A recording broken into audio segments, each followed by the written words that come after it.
Okay. ఎర్ర జెండాలు ఎక్కడున్నా సరే పోరుబాట ఉద్యమం అనేది తప్పదు. అయితే ఈ పోరుబాట ఉద్యమం అనేది దేనికి సంకేతం? ప్రజలకు మాత్రమే వీళ్ళు అంటే అనుకూలంగా ఏదైతే ప్రజలకు వ్యతిరేకంగా ఉంటాయో వాళ్ళకి వ్యతిరేకంగా వీళ్ళు ఎర్ర జెండాలు పోరాటం అయితే చేస్తూ ఉంటారు. అయితే దీనికి గాను ఈ మధ్య మూలపేట ఇష్యూ అయితే టాప్ లిస్టులో ఉందనే చెప్పుకోవచ్చు. మూలపేటకు సంబంధించి సుమారు 32,000 ఎకరాలు ల్యాండ్ ఎక్విజిషన్ చేస్తారు అన్న ఆరోపణలతో రైతులైతే ఉవ్వెత్తున ఆందోళన ఎగసిపడుతున్న తరుణంలో ఈ ఎర్ర జెండాల పోరాటం అయితే ముందుకొచ్చిందని చెప్పుకోవాలి. ఈరోజు ఏదైతే సిపిఎం పార్టీ ఉందో ఆ పార్టీ శ్రేణులు అయితే ఈరోజు ఏదైతే ఈ పోర్టుకు అనుకూలమైనటువంటి రోడ్డుకి ఇరువైపులా ఉన్నటువంటి గ్రామ ప్రజలను అయితే వీళ్ళు కలవడం జరిగింది. వాళ్ళు ఏమన్నారు అనే విషయాలను వీళ్ళ ద్వారా అయితే అడిగి తెలుసుకునే ప్రయత్నం అయితే చేద్దాం. గురువు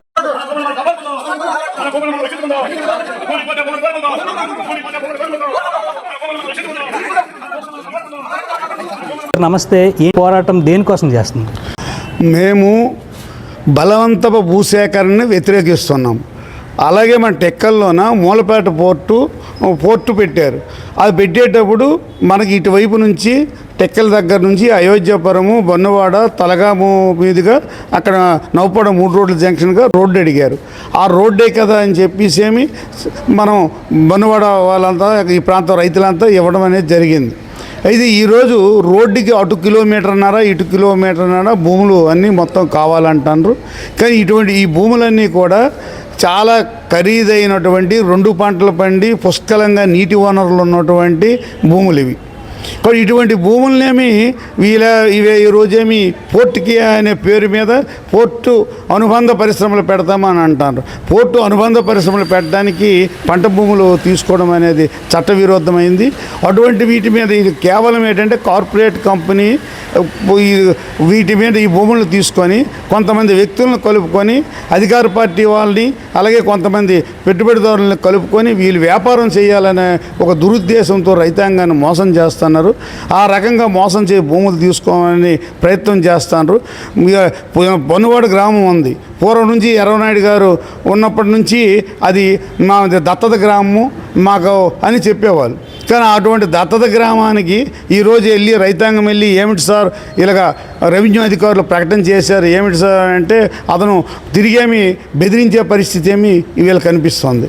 కాబట్టి అంటే మేము ఇంత నమ్మకంగా ఇంత మనకేమైనా రాజకీయ నాయకులు ఉపయోగపడతారు కదా, మన అభివృద్ధికి ఉపయోగపడతారని మనం నమ్మి వాళ్ళకి ఓట్లేసి గెలిపిస్తే ఈరోజు మన భూములు తీసుకుంటే మన తాతల కాలం నుండి ఈవేళ వరకు ఆ భూములనే ఆశ్రయించి బతుకుతున్నాం. మన పరిస్థితి ఏమిటి? పోనీ ఎక్కడైనా వీళ్ళు భూమి సేకరణ చేసి ఎవరికైనా ఉద్యోగాలు ఇచ్చారా?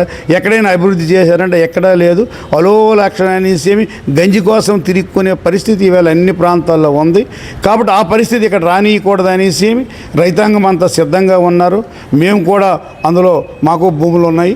కాబట్టి ఎట్టి పరిస్థితుల్లోన దాన్ని మేము బలవంత భూసేకరణ వ్యతిరేకిస్తున్నాము.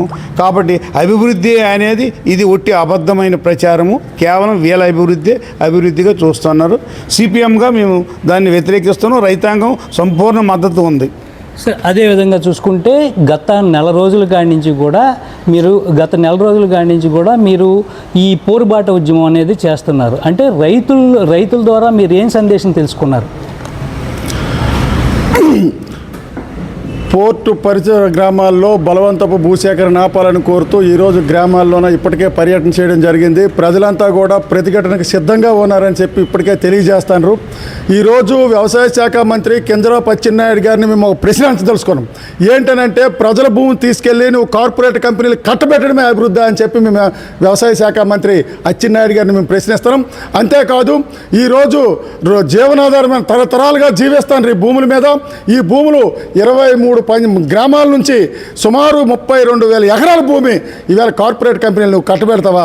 మీరు చేస్తున్న అభివృద్ధి ఇదేనా అని చెప్పి ఇవాళ మేము ప్రశ్న తెలుసుకున్నాం.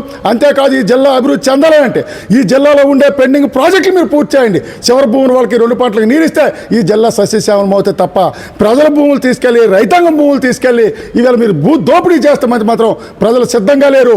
ప్రతిఘటిస్తారని చెప్పి ఇవాళ హెచ్చరిక జారీ చేస్తున్నాం. సార్ అదేవిధంగా చూసుకుంటే కనుక అంటే ఇది గవర్నమెంట్ ప్రస్తుతానికి ప్రపోజల్ అయితే బయట పెట్టలేదు. ఈ కిలోమీటర్న్నర 32,000 కిలోమీటర్ల భూమి సేకరిస్తామనేది ప్రకంపనలో దీన్ని ఎలా చూడాలంటారు అసలు?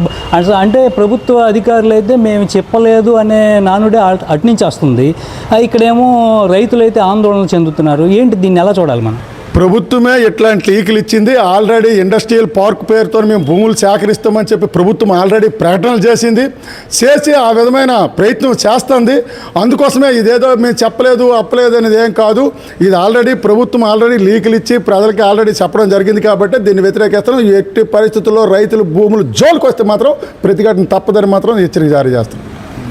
రైట్. అదేవిధంగా చూసుకుంటే ఇటు పోర్టు పరిధి మూలపేట పోర్టు పరిధిలో 12 కిలోమీటర్ల రోడ్డు అయితే గతంలోనే భూసేకరణ అనేది చేపట్టడం జరిగింది. ఇప్పుడు ఈ 12 కిలోమీటర్ల వ్యవధిలో అటుపక్క ఇటుపక్క భూసేకరణ అనేది దీన్ని ఏ విధంగా చూడాలి? అంటే ఇప్పటికీ రైతులు కాస్త ఆందోళన చెందుతున్నారు. మీ పార్టీ శ్రేణులు వాళ్ళకి ఏ రకమైనటువంటి ధైర్యం చెప్తున్నాయి? మేము ప్రభుత్వానికి ఒకటే మేము చెప్పదలుచుకున్నాము. గతంలో పోర్టు నిర్మాణం కోసం రైతులు భూములు కావాలని అన్నప్పుడు మన ప్రాంతం అభివృద్ధి చెందుతుంది. చాలామంది రైతు కుటుంబ పిల్లలకి, పేద పిల్లలకి, మత్స్యకారు పిల్లలకి అభివృద్ధి చెందుతుంది అని చెప్పేసి మేము అనుకోవడం అయితే జరిగింది. కానీ మొత్తంగా పరిశీలన చేసినప్పుడు ఈ అభివృద్ధి అనేది స్థానిక రైతాంగానికి కానీ రైతాంగ కుటుంబ పిల్లలకు కానీ కాదనేది నిర్ధారణ అయింది. ఇది కేవలం ఒక కార్పొరేట్ కంపెనీలకి పాలక వర్గ అభివృద్ధికే ఇది ఉపయోగపడుతుంది అనేది మేము ఆలోచిస్తున్నాం. గత వారం రోజులుగా రైతు గ్రామాల్లో మేము పర్యటించేటప్పుడు రైతులు చెప్తుంది ఒకటే, ఈ ప్రభుత్వానికి చెప్తున్నారు. మాలాంటి సిపిఎం పార్టీ నాయకత్వానికి కూడా రైతాంగం చెప్పింది ఏంటంటే, మేము తరతరాల నుంచి ఈ భూమిని నమ్ముకొని బ్రతుకుతున్నాము. ఈ భూములు వదిలేసిస్తే మా జీవనాడే పోతుంది. మేము భూములు వదిలేది లేదు, మీ సావడానికైనా సిద్ధమైపోతాం తప్ప మేము భూములు వదిలేదని చెప్పేసి చెప్పడం జరిగింది. అందుకోసం మేము ఒకటే ప్రభుత్వానికి నిలదీసింది, ఇది ప్రజల కోసం అభివృద్ధి చేసే పరిశ్రమ లేకపోతే కార్పొరేట్ కంపెనీలు అభివృద్ధి కోసం చేస్తున్న పరిశ్రమ అని చెప్పేసి నిలదీస్తున్నాము. కాబట్టి భూములు బలవంతంగా సేకరిస్తే దీన్ని వ్యతిరేకిస్తాం. దీనికి ఎంతకైనా ప్రజల తరపున మేము ఉద్యమాలు చేయడానికి సిద్ధంగా ఉన్నామని చెప్పి ఈ సందర్భంగా తెలియజేస్తున్నాం.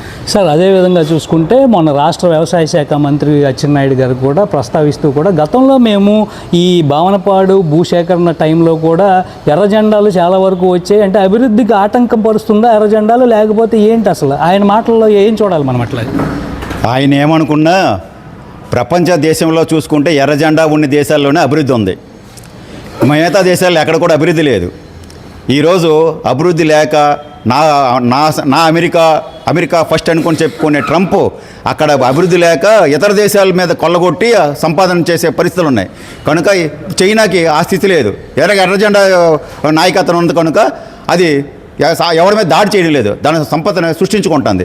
కానీ ఆయన చెప్పేవి అబోధకల్పాలు, పనికిమాలిన మాటలు. అవి పనికిమాలిన మంత్రి ఎవడైనా ఉండాలంటే ఆడ వచ్చినాడే, అంతకు మించి ఇంకేం లేదు. ఎందుకంటే ఆయన క్యాబినెట్లో 10% మంది ఆధారపడి వ్యవసాయం మీద ఆధారపడే విధంగా చేయాలనుకుంటే 10% మంది ఆధారపడే దీనికి నువ్వు వ్యవసాయ మంత్రి ఎందుకు?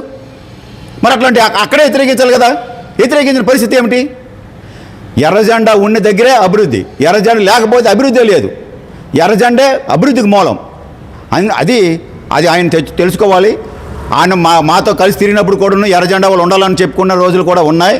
అవన్నీ జ్ఞాపకం తెచ్చుకోమనండి అచ్చెన్నాయుడు గారు. ఈరోజు బలవంత భూసేకరణ చేస్తామని అనుకుంటే ఇక్కడ ప్రజలు ఒప్పుకునేది లేదు. మీరు ఎక్కడ కూడా బలవంత భూసేకరణ చేసే పరిస్థితి చేస్తే మీకు ప్రతిఘటన తప్పదు. ఎప్పటికే ఆంధ్రప్రదేశ్లోన ఉండే 5 లక్షల ఎకరాలు భూములు ఉన్నాయి. ఎక్కడ ఫ్యాక్టరీ కట్టారు? ఎక్కడైనా ఫ్యాక్టరీ కట్టారా? లోకల్గా ఎవరికైనా ఉద్యోగం ఇచ్చారా?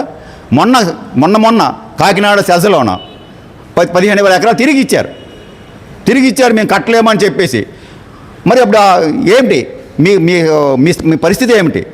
దీనికి ఏ రకంగా ఎప్పటికే మన రాజధాని కోసం తీసుకొని 10 సంవత్సరాలు అవుతుంది. ప్లాట్లు నిర్ణయించి ఇవ్వలేకపోయినారు. డబ్బులు కాదు, ప్లాట్లు తీసి అభివృద్ధి చేసి వేయలేని పరిస్థితిలో అసమర్థత గవర్నమెంట్ ఇది. ఇట్లాంటి అసమర్థత గవర్నమెంట్ని ఉండి నువ్వు ప్రగల్భాలు కలిపితే నాశనం తప్పదని చెప్పేసి చెప్తున్నాం. ఈ రకంగా హెచ్చరిస్తున్నాం. ప్రజల జోలికి రైతుల జోలికి వస్తే నీకు ప్రతిఘటన తప్పదని చెప్పేసి హెచ్చరిక చేస్తున్నాం.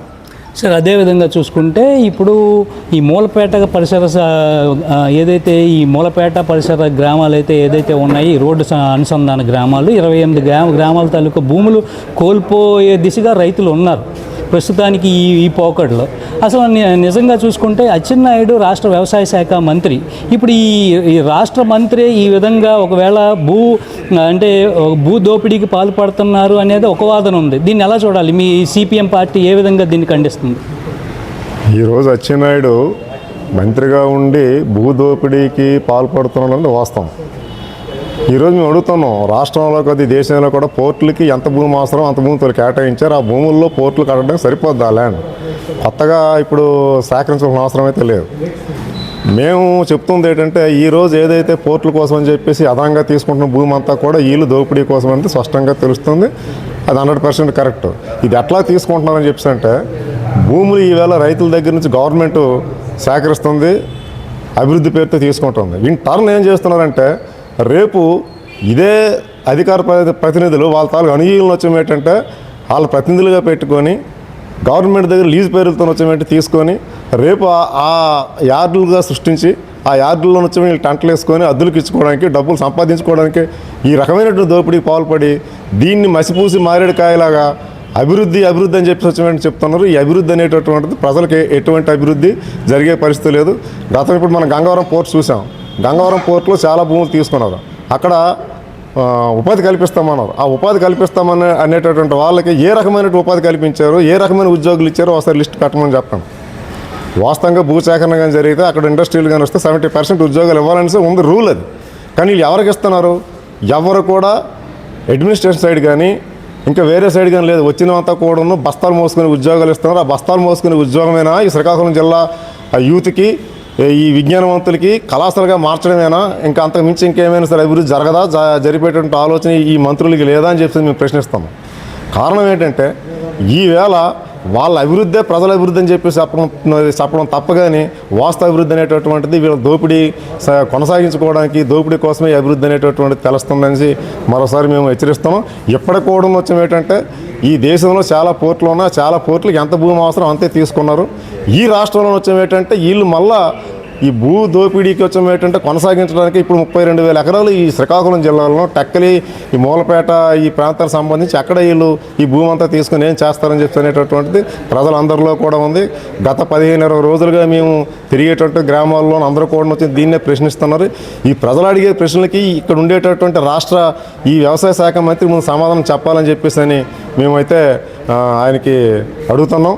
ఈ రకమైన దాటవేతలు బెదిరింపులు ముఖ్యంగా ఎవరు వెళ్తుంటే వాళ్ళు బెదిరింపులు చేసేటటువంటి చర్యలు మానుకోవాలని చెప్పేసి అని అచ్చెన్నాయుడు గారికి మేమైతే హెచ్చరిస్తాం. ఇట్లాంటి పోకడ కానీ కొనసాగితే భవిష్యత్తులో వచ్చేమేంటి మీకు ప్రజలే తగిన బుద్ధి చెప్తారు. ముఖ్యంగా నీ ప్రాంతంలోనే నీకు ఓట్లేసినటువంటి ఉవ్వెత్తుగా ఓట్లేసినట్టు ఈ జనాలే రేపొద్దు నీకు తరిమి కొడతారని చెప్పేసి అని మేము హెచ్చరిక తెలియజేస్తున్నాం. సో ఇది చూసుకుంటే కనుక ఇప్పుడు మూలపేట ఇష్యూ అనేది రాష్ట్ర వ్యాప్తంగా రగడ కాబోతుందనేది ఇది ప్రధానంగా మనం చూసుకోవాల్సినటువంటి అంశం. రాష్ట్రంలో ఎక్కడా లేని విధంగా భూదోపిడీకి ప్రభుత్వాలు పాల్పడుతున్నాయి అంటూ అసలు రైతులకు అన్యాయం చేస్తుందంటూ కూడా సిపిఎం పార్టీ ఎద్దేవా చేస్తుంది.